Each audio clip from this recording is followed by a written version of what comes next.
The WNBA's biggest star is in front of you. Don't waste logos and money by hobbling off the court. Bravo for sticking by her side. Not just once or twice this season, but several times, her face twisted in agony. Additionally, the Indiana Fever consistently downplayed it as if it were merely a little modification. They claim that there isn't any soreness today. But now that her personal doctor is taking control, his comments could change everything. Sign up if you want to be there for the real story instead of the edited version. Additionally, you should definitely subscribe if you plan to wait until the next meltdown. Because of an actual story of Caitlin Clark's, the superstar is suffering from multiple types of injuries. IT focuses on what is being kept secret, who is being kept quiet, and the reasons why the WNBA might be on the verge of losing its most valuable asset. Then let's analyze it. A dangerous trend. The matchup was well known by the time Clark was hobbling away in that nasty fever sun, the court. A rough screen, a hard fall, and then the limp again. But at the time, no one realized how serious this injury was. Rabbit hole. This was more than just a groin strain. There was a fourth lower body engaged. Within 2 months after injuries. Both the left and right quads have the same tail and a different side, experts are now calling. This type of damage falls under the textbook compensation pattern, where a single injury causes mildly excessive body compensation that leads to stress in another area. It's like playing whack-a-fun with pain, where the more you ignore it, the worse it gets. She felt Oklahoma, but there was still a tiny stiffness from the fever. The daily illusion, in fact.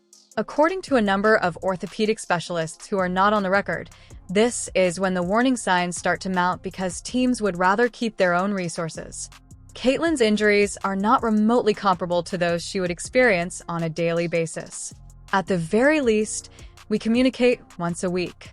Additionally, if she has total rest, care, and rehabilitation, yet she's playing 30 instead, getting extra minutes, traveling across the nation, and participating in league promotional events that are clearly abusing her fame without keeping the flesh behind it intact. Since it is exploitation, fans have started calling it that. How did the body fall apart? According to sources, this is what physically occurs behind the scenes when people arrive. Most likely in an attempt to prepare for the more physically demanding professional game, Clark put on a significant amount of muscle. But even though building muscle has strong, long-lasting advantages, additionally, if done, barely changed enough to interfere with her natural gait. Now add a demanding WNBA schedule with back-to-back games, a potent defense, pressure, and little time for relaxation. As a result, a body was pushed past its breaking point, forced to compensate for every injury until it failed. The Connecticut contest is nearing its conclusion. And that's exactly what happened when the Fever and the Connecticut Sunday played each other. She wasn't only slow to get up. It is related to her response. She grimaced. She made an effort to push it away. Her hands relaxing, she stooped. On her knees. The most telling part, though, is the weeping. Clark, who is known for maintaining his composure in court, sat on the bench and wept.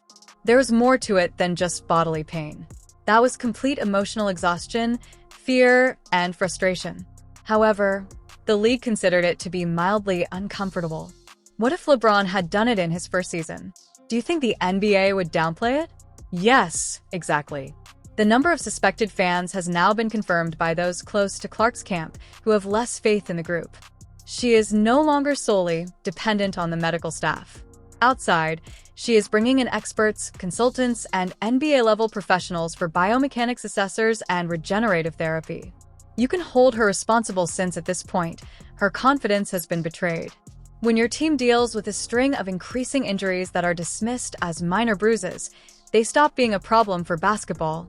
It becomes a form of self-preservation. Absent games have nothing to do with this. It has to do with protecting the profession. Let's discuss cutting-edge treatments. So what?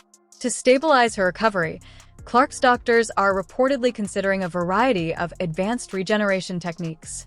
We are discussing the use of stem cells to expedite tissue, mending damaged muscle fibers, By correcting the imbalances that initially cause this sight, treatments employing hyperbaric oxygen chambers can reduce inflammation, promote biomechanics, retraining circulation, and prevent re-injury. Here, healing is not the primary objective. Before things get out of hand, she needs to reset her body. However, the Indiana fever arrangement was not the first mention of these techniques. Fans continue to receive daily feeds. People's awareness is growing. Admirers are not stupid. They watch what's happening. Every time Clark limps, every time she catches her hip while playing, and every time during timeouts, everybody pay attention when she gets up from the bench. And more. Above everything else, they are furious. These days, hashtags are widely used. Hashtag protect, hashtag feverfail, hashtag not Caitlyn's daily life. Her own family members have quietly voiced concerns that other athletes are starting to voice their displeasure with the league's ability to protect or fail to protect its stars.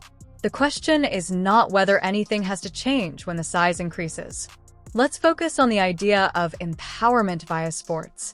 As we see with Caitlyn once more, Clark is part of a broader shift in professional sports where elite players are not just paying attention to the team no longer.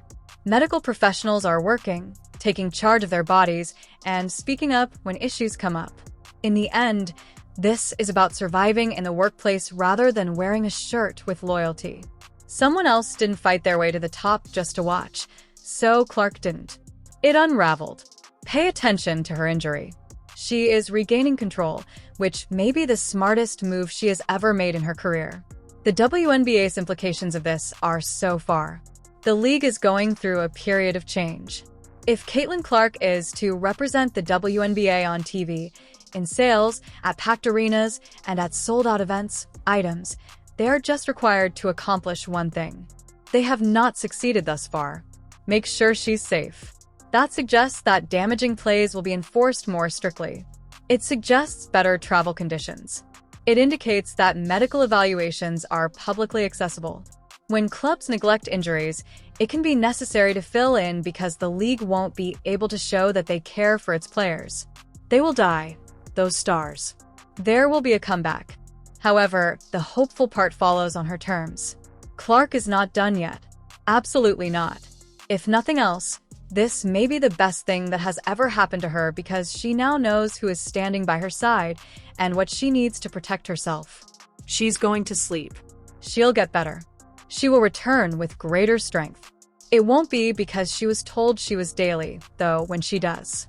It will be because she made the decision to recover appropriately. This is what we have found, then.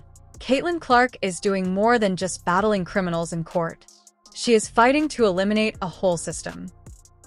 They're slow to adapt yet fast to capitalize, and they're more than willing to overlook injury signs until it's too late.